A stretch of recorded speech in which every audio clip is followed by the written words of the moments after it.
Hi, I'm Jay Widmer here for the Fits on the Go blog with Dr. Gersh and Dr. Lerman here at ACC 2014 in Washington, D.C. Dr. Gersh, what are some of the highlights so far of the conference? Well, the conference really only been going for a day, but for me, the highlight is the SYMPLICITY trial. I think this is one of the most important trials of the last few years. I actually chaired the Data Safety Monitoring Board Committee of that trial, and I first saw the data a year ago, and I was flabbergasted. I think this was the trial of renal denervation, as you know. We all thought it would be positive, and it is completely neutral. It's a completely neutral trial. So why do I think it's such a critically important trial?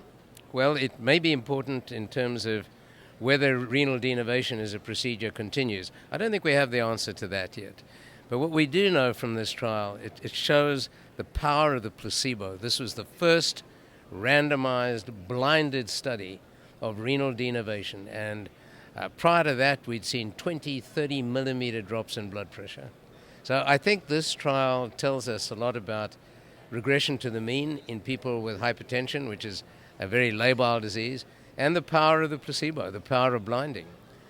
And it's interesting that about 2 to 3 months ago, I was at a meeting, and obviously I couldn't say anything because I already was aware of the data, but it was interesting to hear the discussion. Not one person in that room of about 200 people even questioned the possibility that the trial might be neutral. So I think SYMPLICITY is a very well, I might add, a very well-conducted trial. I think the sponsors, Medtronic, did a fantastic job in this trial. And then the other big news today was the core valve, which really looks very good in people with high-risk aortic stenosis. Wow, great, Dr. Gersh. Thanks so much for the insider information. Dr. Lerman, a little bit different take on SYMPLICITY. Yeah, so I sort of also think that SYMPLICITY is very big news, but however, I will have a different intake on SYMPLICITY. I don't think it's over. I think it just teaches us that maybe we need to be more specific and learn how we do the study.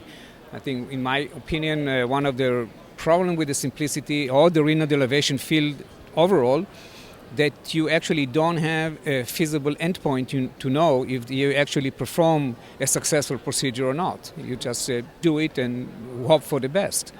Another thing, that another intake, it's maybe more to individualize medicine that we think, and maybe there are responders and non-responders. So I think that it's not a great news, but I think we can learn from that. In my opinion, the concept still exists. We just have to learn from the SYMPLICITY and maybe try to look at this from a different angle.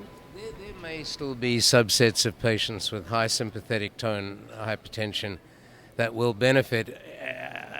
It's going to be interesting to see whether the field moves on. I just don't know. At least in this trial, the subset analyses didn't show anything. But there may be groups of people out there who may benefit. I still find it difficult. When I think of hypertension and heart failure, I think of a very complex systemic disease with many pathophysiological features. Do I really think that ablating or doing radiofrequency ablation of the input of one nerve is going to fix that disease? Don't think so. Wow, fascinating insider information. One last quick question, gentlemen. Favorite monument in D.C.? Well, we didn't have time to see anyone yet. We just arrived. Favorite D.C. monument? My favorite monument is the Jefferson Memorial when the blossoms come out, which Great. will be probably, I think, probably another week or two. We just missed it this year. Perfect. Scientist and meteorologist. Thank you so much, Drs. Gersh and Lerman.